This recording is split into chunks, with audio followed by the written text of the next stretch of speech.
A Bit Lit, celebrating research and creativity of all kinds. Ula, how are you? Very good to see you. Great. Great to be here. We're here to celebrate Sapphic Crossings, your new book. Congratulations. I'm really looking forward to talking to you about it. We start our films by asking contributors to introduce themselves. I guess I'll ask you to introduce yourself and the book, please. Great. My name is Ula Klein, and I am currently the Director of Women's and Gender Studies at the University of Wisconsin, Oshkosh, in Oshkosh, Wisconsin. I have a PhD in English, and my primary specialty is 18th century British literature with a focus on gender and sexuality. And the book? Oh yeah, the book. That's why we're here. So I'll kind of grab it off my little shelf of honor here. So it's kind of hard to see a little bit. Well, we'll put that on screen as well, but there we go. Double books. Yeah. So the book is Sapphic Crossings, Cross-Dressing Women in 18th Century British Literature. And it is a look at various representations of women who dressed in men's clothing throughout the 18th century in literature written in English, primarily from Great Britain and from England primarily, primarily English authors, although I think there might be an Anglo-Irish author in there as well. And so I was really thinking about how works of literature focused on cross-dressing women rather than looking at the lived lives of some of these people who are actually real people, because there's already a lot of really great research on people like Hannah Snell, who is on the cover of my book, who was a female soldier in the 18th century. And so people have already done a lot of archival research on her, on cross-dressing actresses. They've looked at novels that have cross-dressing women. But what I found was that there wasn't a lot of discussion of what this representation was doing in literature across genres and across time. And what it was telling us about gender at the time, gender binaries, transgender representation, and lesbian representation. So I wanted to look at why this was such a popular figure at the time in works of literature. That was my question, my first question, like, why is this popping up so often? And what is it telling us about what people in the 18th century understood about gender and sexuality? And specifically, I was most interested in how they linked cross-dressing to lesbian representation. Yeah, thank you. That's really exciting. And the book is so convincing on just how full the 18th century literary imagination was of not just women who cross-dressed, but also women and men who loved women who cross-dressed, and the sort of sexual and other identity possibilities that were opened up by the act of cross-dressing. And you very modestly described it as a kind of English lit, British lit book, but you also make really important arguments about looking beyond England or Britain to Ireland, to Italy, for example. I mean, England and Britain are absolutely the heart of the book, but thinking about kind of cross-national conversations that are happening. I guess I want to make the point for our audience that your focus on cross-genre representations of cross-dressing is so important in terms of the different kinds of audiences who are being invited into those worlds. So this is happening at the level of expensive books, cheap print, different kinds of readerships, different kinds of reading venues, kind of assumed reading experiences, I suppose. Yeah, from magazines and pamphlets to novels, and kind of these biographies that were then printed in kind of bigger formats with more illustrations, sort of meant for a more middling class or upper class readership as well. So that's kind of interesting that the cross-dressing representations are different class of women versus novels versus female soldiers, but at the same time also the readership was definitely, it was crossing those class lines as well. So that's kind of the crossing in the title there is not just about the cross-gender representation, but also crossing these other kinds of lines of definition at the time. Yeah, status and class, so important to your book. And also perhaps age, the way people kind of get aged on the basis of the way their bodies are being read. Yes. There's other kinds of crossing happening there as well, right? Yes, absolutely. And I think this is so interesting because I think this happens still with particularly people who are assigned female at birth, Mm. and some of whom may identify as women or may identify as non-binary, whose gender representation or gender presentation, I should say, is a little bit more masculine of center, Yeah. that they often get confused for young men. Mm. As opposed to 40-year-old women. Mm. So that still happens. And so I think it's interesting that women like Hannah Snell were able to take advantage of that and say like, oh, my beard just hasn't come in yet because I'm a young boy. And there's been some interesting work by Scarlett Bowen she talks about how there were so many young men in the Marines and in the British Armed Services because they were always recruiting. And for some young men, it was maybe a way to get away from home. And so she's able to use that to her advantage. Like, oh, I can pass as like a young man whose facial hair just hasn't come in yet. Because that's, of course, a sticking point in her story, right? Like, how does she pass without having a facial hair of any kind or a 5 o'clock shadow or anything like that? Yeah, and I guess that's a reminder too of how you're working in a period of empire formation, empire building, and that what counts Absolutely. as opening up opportunities for travel for some of these characters who otherwise wouldn't have them also equates for opportunities for oppression of other people who are at the hard end of the navies or the armies to which they end up joining. Yeah, and I think that's kind of interesting when you look at the representations of the criminal biographies of Anne Bonny and Mary Read, who are pirates, and also women like Hannah Snell or Christian Davies, who are working class women. Hannah Snell is we're told from the very beginning that she's not literate. She can't read or write. She signs her biography with her mark.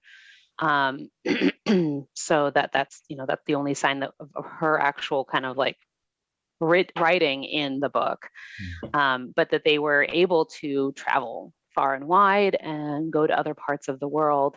And in part, they succeeded, as I talk a little bit, because they're white.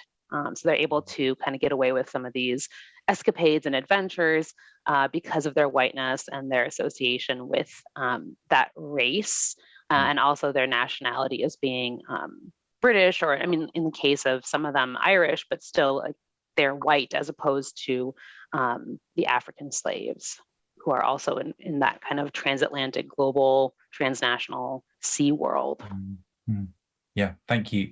In your introduction to the book, the one thing that feels very important to the structure of the book, which I don't think we've touched on yet, is we often talk about authors taking their readers by the hand. You take us by all kinds of different body parts through of your book. That's such a great segue. I mean, I'm not going to accuse you of taking your reader by any other body parts that we focus on, but it's absolutely fascinating kind of anatomization of the characters and the novels, the fictional writing that you're asking us to think about. I guess I'm kind of interested at a level of methodology, of kind of research practice, your experience as a researcher, what it was like to be a researcher doing this, and then thinking about what it does to the kinds of arguments you can make and how you can interact with evidence. Just wondered if you would tell us some detail about how you reached that decision to kind of go via a kind of case study of the body. Well, it's funny because that was actually kind of the first thing that finally congealed with this project, because I took a seminar in 18th century literature at the PhD level. I'd never actually taken an 18th century literature class before that at all. And I was really struck by the embodied nature of 18th century novels as opposed to the Victorian novel. It seems so bodies are so taboo. Whereas in the 18th century novels, you have people, falling out of carriages and I don't know, just being grabbed by other people. And it just seems so embodied. And being interested in desire and sexuality, and thinking about how, for most of us, our lived experience, desire is an embodied thing. So to read something like, the work of, Gender Trouble by Judith Butler, as you do in grad school, and thinking like, there's no bodies in this, everything is discursive. And so I appreciate her work and the foundation that she lays, and obviously later works of hers, she does talk more about the body. But at the time, I was just thinking like, oh, the body is the thing. It's the thing that lets us desire, and it's the thing that we desire. So when I was trying to figure out a kind of novel approach to this project, and I was thinking, no, I don't want to go chronologically. I don't want to go by genre because that's what everyone else has done. What can I do? And so I started thinking about those beards, right? And I thought that first chapter, and so I started thinking about how many texts, right, mention that, oh, she might get outed as a woman because she doesn't have facial hair. And even though in the 18th century, everyone was shaving, right? It's the century of shaving. There's no 5 o'clock shadow. There's no even sign, right? They're too smooth faced. This comes up over and over again in several different texts. It comes up even in Moll Flanders for that one escapade where she dresses as a man, that she's worried she's too smooth faced for a man.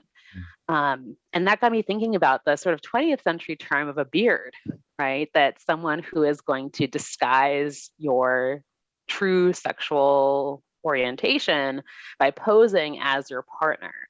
So that got me thinking about the sort of slippages between the actual body and the metaphorical ways that we talk about bodies and body parts.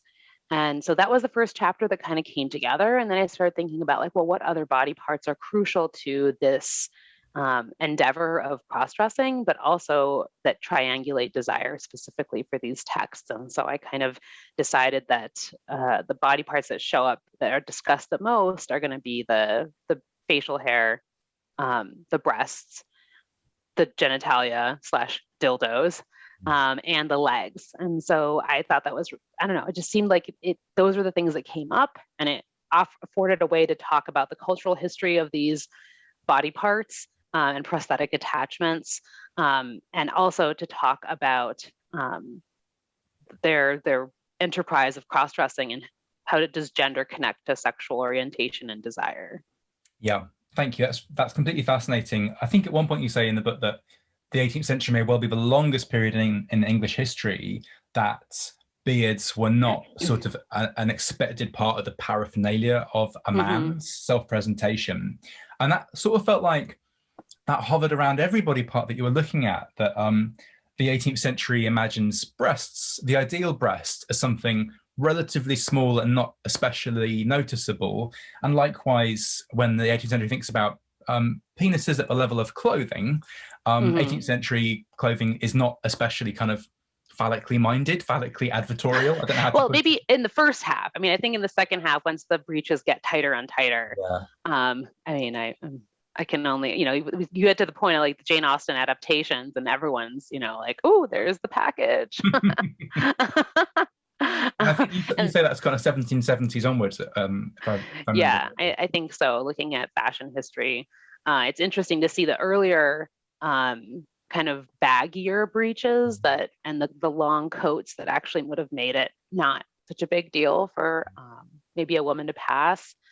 Although again, like, then there's this weird thing where like, you have Catherine Visani or Giovanni Visani who has, a dildo tied around their waist, right? So, but at the same time, it's talked about in terms of their sexual performance rather than, no one is mentioning in these texts that there's no bulge, right? They don't want to admit that they're looking there, I guess, which is an interesting omission. Just like the other thing that is never mentioned is the fact that these women need to hide their menstruation. Yes. That's just something that is like too taboo. Like, how will they pee in front of the other soldiers? Yes, that's an issue. But menstrual cycles, we're not going to talk about that. It's just too taboo to even mention, which is kind of interesting to think about. Yeah, it really is. I mean, sticking with the beards just for a bit longer, that you use the phrase of an interesting omission. And beards seem to be definitive of masculinity, but by their absence. And yet their absence is a problem for cross-dressing women. Like, it just felt like the kind of the polyvalent meanings of a thing which is not there, meaning differently across different kinds of bodies. It felt increasingly confusing that as to where the got itself. It is interesting to think. I always find that interesting, right? What is not there? What's missing? What do authors, what is the threshold that authors will not cross in some of these terms? But also which omissions are not a big deal. So like body hair doesn't seem to be a big deal. Like the fact that these women are not, obviously, most of them are not on average as hairy as maybe a man. That never comes up. Oh, it's only facial hair, right? Or like the kind of roughness of face that is not, that is something that has to be there, right, in order to pass successfully. So that's kind of interesting to think about too. And it's certainly something that I talk about, although it took a lot of contortioning to not have to talk about Lacanian lack. I was like, I don't want to go there. That's too far afield. So I was like, I'll talk about omissions and absences. I want to thank you for the absence of Lacanian lack. I enjoyed that lack, the lack of lack. Yeah. And again, you mentioned the absence of menstrual cycles here, and I wonder if I might link that to something else which really struck me with the book, which is just how many of your writers are self-presenting as male. Let's put it like that. And I wanted to, you talk also about kind of readerly knowledge. So I think in pretty much all of your narratives, Ula, but do correct me if I'm wrong, but certainly in most of them, it feels as if the reader knows things which the other characters do not know, so that they're constantly, cross-dressing is something which is formative to their access to the fictional moment. So for example, it would be quite possible for me, having read your book, to go, maybe all characters in 18th century are cross-dressing. Maybe Tom Jones is a cross-dressing woman. I mean, I'm going to go returning to that novel and thinking about that, for example. But yeah, I mean, I wonder if something like the absence of menstrual cycles is in part the result of the biological ignorance or the biological taboos of a male writer potentially writing for a male readership. I don't know. I mean, I think a big part of it is also that that's certainly a part of it, but also, yeah, I think it might just be with the taboo of the time in general, and the fact that maybe menstrual cycles are not funny. Like the idea, like if you read the Female Husband, which is by Henry Fielding. And I talk about this, and Terry Castle in her kind of really important essay from like 30 years ago on it, where she kind of first pulls out these nuances of kind of like irony and humor on the part of the author. And I kind of elaborate and work with that, this idea that, he is not uniformly going to be castigating Mary/George Hamilton, because it's funny to him, right? It's funny to him, and he wants his audience to find it funny that all these people were duped, and that this person was kind of running around with women who didn't know, and that maybe there's some humor also in the fact that they were better at wooing these women than some men. There's all these impotence jokes, and impotence is funny, apparently, but menstruation, it's not, right? At least in Anglo-American society, it's not funny. It's taboo, and people still find it incredibly taboo to talk about. So I think that's just, it was a social more that maybe is just not able to be breached, and it can't be in part because it's just not funny. Yeah, no, that's fascinating. I mean, I wonder if those two things, instead of being different possibilities, are sort of the same possibility, in that menstrual cycles are not generally deemed funny because the people who have tended to set the agenda on what gets to be funny or not are stupid, ignorant men who don't want to think about things that they don't have to experience at first hand. And when you make the point that impotence is funny, there's a kind of another example of a way in which the male experience kind of gets privileged, in terms of, even if it's at the expense of a man, nevertheless, male experience is being privileged by that. Absolutely. What isn't funny. Yeah, I could see that.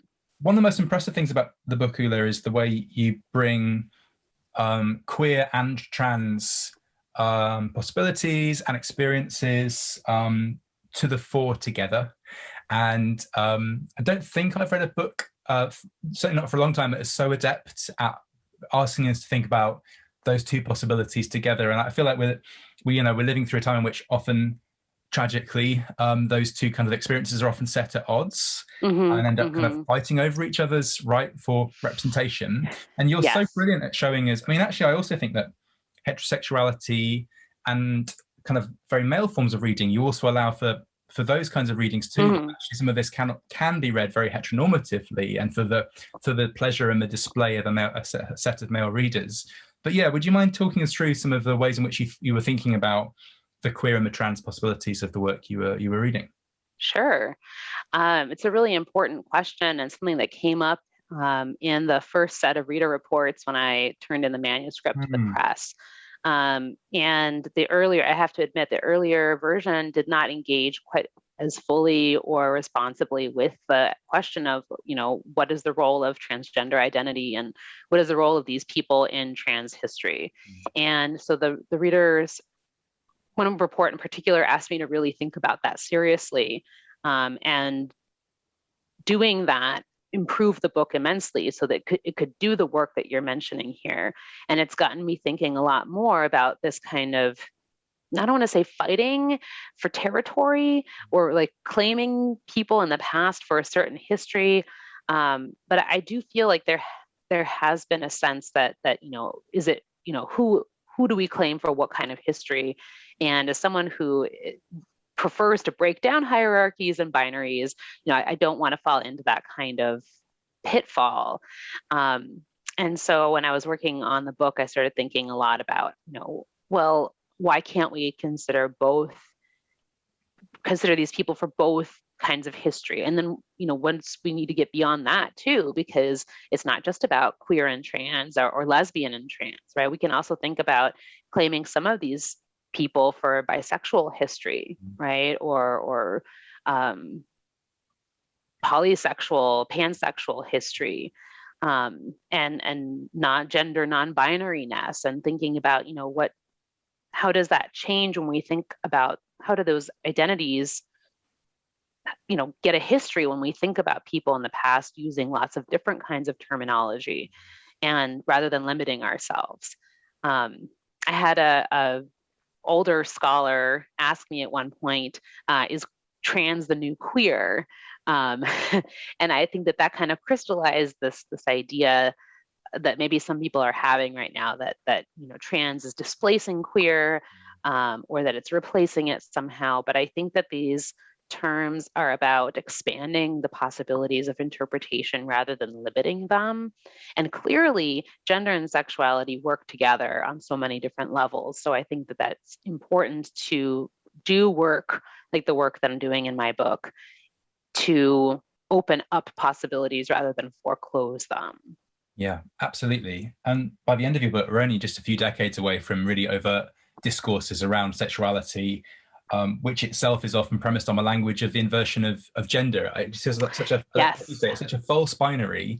Mm-hmm. And what you're showing us here is a kind of prehistory of that moment too. I guess my last question about the book, and I'm giving you a heads up, it's my last question in case you want me to ask more questions, because you're welcome to answer questions of your choice. I want to make sure that we talk about things you want to talk about. But one of the many things I really enjoyed about the book is how explicit much of the narrative statements are, whilst at the same time being mediated through the language of euphemism. So, the reader's being asked to think about really very clear sexual acts, but at the same time, often filtered through a narrative voice, which is describing them clearly, but not naming them. And I wondered if you'd tell us a bit more about that. I mean, I think the clearest example of that is probably Fielding's The Female Husband, right? That he keeps talking about this, and maybe also the story of Catherine / Giovanni Vizzani. The authors or translators of both are kind of thinking about, the dildo in particular. I think Fielding calls it the instrument of her detestable imposture, and an object, not to be named. Which is interesting too, because then there's this idea that gayness, right, was the love that shall not be named also later on.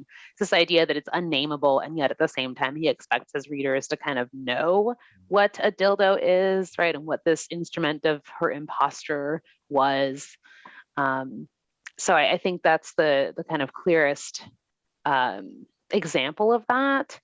And to me, it was really exciting. And the more I did research on dildos, the 18th century, which, that's a fun kind of research anyway, to kind of see how it would have been something that, at the very least, people in big cities would have been aware of, because there were shops that sold them. And then there were these stories like The Female Husband, which were published in so many different places and so many different forms, in magazines and pamphlet form, that, there's an expectation that it only makes sense if you know what the author is talking about. And yet, by not naming it, he can be published in different kinds of venues and not be censored. Similarly, with the story of the history of Catherine Fasani, it's about, there's a suggestion that Cleland, as the translator, John Cleland, might have been kind of saying, kind of censoring her, right? Saying that, like, oh, what she did was wrong, in order to be published without getting in trouble with any kind of censors, or that he couldn't be accused of kind of accepting it for what it was. But that clearly, he's also the author of the most famous pornographic novel, Fanny Hill, Memoirs of a Woman of Pleasure. So any kind of sort of condemnation rings a little hollow. Yeah, thank you. That's really helpful. I was just looking through your book, but I think the dildo also gets called a machine a couple of times in some of your primary material. Yes. But yeah, it's such an odd combination of kind of verbal precision, but also verbal, I don't know what the word is, but trying to avoid what you're saying at the same time as saying it very clearly and very directly. And you mentioned kind of dildo shops in the city. I almost wonder if these books could be read as kind of advertisement for the dildo shops for the people who don't know about them as well. It might be bringing. That would be fascinating to look up. I don't know. But what I found, I'm glad you brought up the idea of the machine, because that was, when I was reading that, and then I was thinking about, when I'd read Fanny Hill, I was like, boy, doesn't he call all those penises machines? And he does. So he uses a lot of euphemism in his own novel writing when it comes to mentioning the penis, and he never calls it a penis. And he's always calling it something else, a delicious splitter, things like that, a machine. So that made me think a little bit about how, in his fantasy, the ideal phallus is very dildo-like, right? It's never flaccid. It's always ready to go. And yet we know, like, Henry Fielding is often making these jokes about impotence and about how, that's going to happen. It's part of life. But the dildo, as long as you have it with you, it's not going to be an issue. So it kind of got me thinking a little bit about how these authors are using humor to maybe address some of their own concerns about sexual performance, but also how these texts implicitly then posit, a woman with a dildo as almost, I don't want to say superior to, but that she has something that she can offer to women that doesn't rely on physiology and the possibility of physiological failure.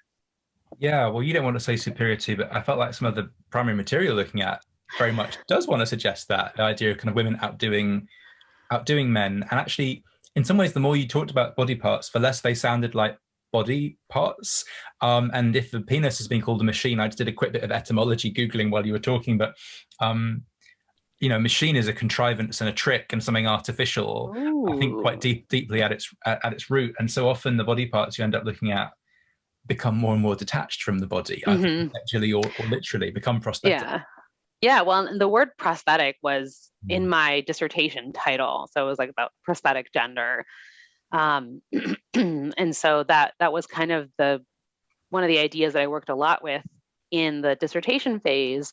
And when I was revising it, it didn't quite fit in the way that I wanted it to, and so I kind of focused a little bit more on like cultural histories of the body, and the prosthetic part was sort of kind of in the background of the discussion, but certainly that's something that I picked up on as well. And what's interesting is that during my dissertation defense, I was asked, when 18th century people would see a penis, didn't they know it was a penis? And if they saw a vulva, wouldn't they know it was a vulva? And I was like, well, these books are saying maybe not. I can't speak for lived experience, but the books and the pamphlets and the texts are kind of suggesting, they're asking, how well do you know what you see when you see it? That, it strikes me as a very good question about many things. When I think it gets into a lot of the anxieties that we're dealing with today with people seeing that there's, a lesbian agenda, or that like, so what, everyone's going to be transgender now. These kinds of questions that are born of fear, which maybe have to do with, real moments of consternation that we might all have when we see someone and we're not sure what gender they belong to. That's it. We're so used to thinking in terms of binary gender. And even though the population of people who identify as transgender or gender non-binary or gender queer is very, very small, I think that the discourse around it is great, but that there are some people who feel uncomfortable with it because they want things to be clear.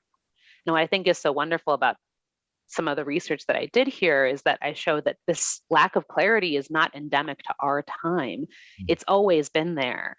And that there have always been people who have wanted to be between genders, or who have presented androgynously and preferred to be gender neutral, or who have kind of gone between genders, or who we would call today transgender.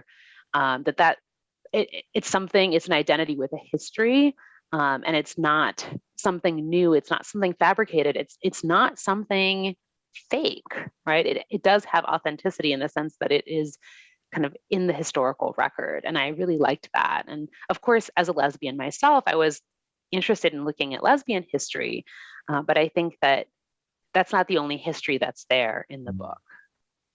Yeah, that's so exciting. And yeah, between and beyond and outside gender identities across the book is so convincing. And as you say, we're living for a period in which people demand kind of the legibility of gender on the surface of the body, and then to be asked to think about that, not just historically, but through books in relation to legibility, I think is so important. Ula, if it's all right, I'm just going to summarize where we've got to and then turn to our final question. And I'm summarizing partly so you can correct me if I get anything wrong, but congratulations on the book. It's such an important, wonderful book. I'm delighted to get to talk to you about it. So kind of you. I'm delighted to be talking about it for a bit later.